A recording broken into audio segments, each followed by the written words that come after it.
Hello. അപ്പം ലക്ഷദ്വീപുകാരുടെ പ്രധാനപ്പെട്ടൊരു ഭക്ഷണമാണ് കിലാഞ്ചി ഫാലൂട്ട.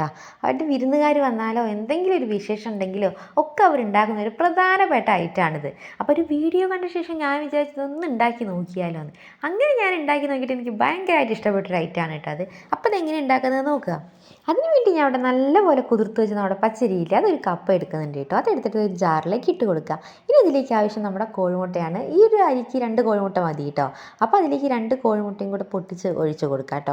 ഇനി നമുക്കതിലേക്ക് ആവശ്യത്തിന് ഉപ്പ് ചേർത്ത് കൊടുക്കാം. ഈ ഒരു രീതിയിലാണ് അവർ ഉണ്ടാക്കാന്ന് എനിക്കറിയില്ല, പക്ഷെ ഞാൻ എൻ്റെതായ രീതിയിൽ കുറച്ച് ഇൻഗ്രീഡിയൻസ് കൂട്ടി കൊടുക്കുന്നുണ്ട് കേട്ടോ. പിന്നെ അതിലേക്ക് കുറച്ച് പഞ്ചസാരയും കൂടെ, മധുരത്തിന് കുറച്ച് പഞ്ചസാരയും കൂടെ ഇട്ട് കൊടുക്കാം കേട്ടോ. പിന്നെ നമുക്ക് ഇഷ്ടമാണെങ്കിൽ ടേസ്റ്റിന് 1-2 ഏലക്കായ അതും കൂടെ ചേർത്ത് കൊടുക്കുക. ഇത് നല്ല ഫൈനായിട്ടൊന്ന് അരച്ചെടുക്കുക കേട്ടോ. ഇതായി പച്ച വെള്ളം പോലെ, നല്ല വെള്ളം പോലെ ഇരുന്നോട്ടെ കേട്ടോ മാവ്. ഇത് കട്ടി വന്നിട്ടുണ്ടെങ്കിൽ നമ്മൾ ഉണ്ടാക്കുന്ന സാധനത്തിനും കട്ടിയാവും. അപ്പോൾ നല്ല ലൂസായിട്ട് തന്നെ നമ്മുടെ മാവ് ഉണ്ടാക്കിയെടുക്കാം കേട്ടോ. എന്നിട്ട് അടുപ്പത്ത് ഒരു പാൻ വെച്ചിട്ട് അതിലേക്ക് നമ്മുടെ മാവ്, ഒരു കൈ കൊണ്ട് മാവും മറ്റേ കൈ കൊണ്ട് പാത്രവും ഇങ്ങനെ അപ്പം തന്നെ തിരിച്ചു കൊടുക്കണം കേട്ടോ. കാരണം ഇത് പെട്ടെന്ന് പാത്രത്തിൽ എന്താ പറയുക, ചൂടുള്ള പാത്രം ആയതുകൊണ്ട് നല്ലപോലെ ഒട്ടിപ്പിടിക്കാൻ ചാൻസ് ഉള്ള സാധനം പെട്ടെന്ന് എന്താ പറയുക അതിൽ പറ്റി പിടിക്കുക. അപ്പോൾ നമ്മൾ ഈ ഒഴിക്കുമ്പോൾ തന്നെ മറ്റേ കൈ കൊണ്ട് കറക്കി കൊടുക്കുക, ഈ കൈ കൊണ്ട് മാവ് ഒഴിക്കുക. എന്നിട്ട് ഒരു 2 മിനിറ്റ് ഒന്നും വേണ്ട, കുറച്ച് നേരം ഒന്ന് വെക്കുമ്പോഴത്തേക്ക് ഇതുപോലെ ആയി വരും കേട്ടോ. പാത്രത്തിൽ നിന്ന് വേഗം വിട്ട് കിട്ടും, ഒട്ടിപ്പിടിക്കുക അങ്ങനത്തെ ഒരു ടെൻഷനും വേണ്ട. എന്നിട്ട് ഇതുപോലെ ഞാൻ 4 ഭാഗം ഇങ്ങനെ മടക്കി എടുക്കുന്നുണ്ട്. കാരണം ചിലപ്പോൾ നമുക്കതിങ്ങനെ വളരെ സോഫ്റ്റ് ആയതുകൊണ്ട് നല്ലപോലെ നമ്മൾ ദോശ എടുക്കുന്ന പോലെ ഒന്നും അങ്ങനെ പ്രോപ്പറായിട്ട് കിട്ടിയെന്ന് വരില്ല. അപ്പോൾ ഇതുപോലെ ഞാൻ ഇത്രയും ചെയ്തെടുത്തിട്ടുണ്ട് കേട്ടോ. നിങ്ങൾക്ക് കാണുമ്പോൾ തന്നെ മനസ്സിലാവും നല്ല സോഫ്റ്റ് ആയിട്ടുള്ളതാണ്. അതാണ് ഞാൻ പറയുന്നത്, അത്രയും വെള്ളം ഒഴിച്ചിട്ട് നല്ല ലൂസാക്കിയിട്ട് വേണം നമ്മുടെ മാവ് ഇരിക്കാൻ. അപ്പം നമുക്കിങ്ങനെ ഒഴിച്ചെടുക്കുന്ന സമയത്ത് ഇതുപോലെ അടിപൊളി സോഫ്റ്റ് ആയിട്ട് ഇത് ഉണ്ടാക്കിയെടുക്കാൻ പറ്റും കേട്ടോ.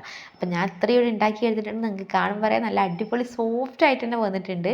നല്ല എന്താ പറയുക, പഞ്ഞി പോലെയാണ്, കഴിക്കാനും അടിപൊളി ടേസ്റ്റാണ് കേട്ടോ. പക്ഷേ ഇത് കഴിക്കേണ്ടത് ഇങ്ങനെ തനിച്ചല്ല, അതൊരു വേറെ രീതിയിലാണ് കഴിക്കേണ്ടത്. അപ്പോൾ അതെങ്ങനെ കഴിക്കുന്നത് നമുക്ക് നോക്കാം.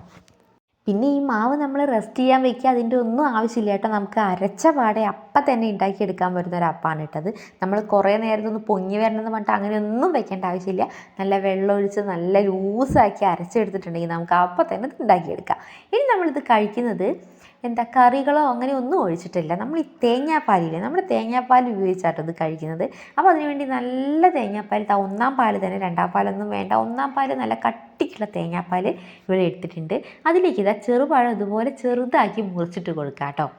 ഇതുപോലെ നല്ല ചെറുതാക്കി തന്നെ ചെറുപഴം മുറിച്ചിട്ട് കൊടുക്കുക. എന്നിട്ട് നിങ്ങൾക്ക് മധുരം താല്പര്യമുണ്ടെങ്കിൽ മാത്രം മധുരം ചേർത്ത് കൊടുക്കുക, അല്ലെങ്കിൽ ചേർത്തണ്ട. നമ്മൾ മാവിൽ ഓൾറെഡി ഇട്ടിട്ടുണ്ടല്ലോ. പക്ഷേ എനിക്ക് മധുരം ഇഷ്ടമായതുകൊണ്ട് ഞാൻ 2 സ്പൂൺ പഞ്ചസാരയും കൂടെ ചേർത്ത് കൊടുത്തിട്ട് നല്ല രീതിക്ക് തന്നെ ആ പാലും പഴവും ഇതും കൂടി ഒന്ന് മിക്സ് ചെയ്ത് ഇളക്കിയെടുക്കുക കേട്ടോ.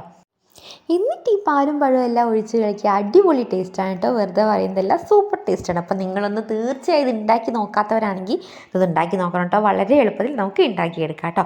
അപ്പോൾ വീഡിയോ ഇഷ്ടപ്പെട്ടാൽ ലൈക്ക് ചെയ്യുക, അതുപോലെ നമ്മുടെ ചാനൽ സബ്സ്ക്രൈബ് ചെയ്ത് കൂടണേ.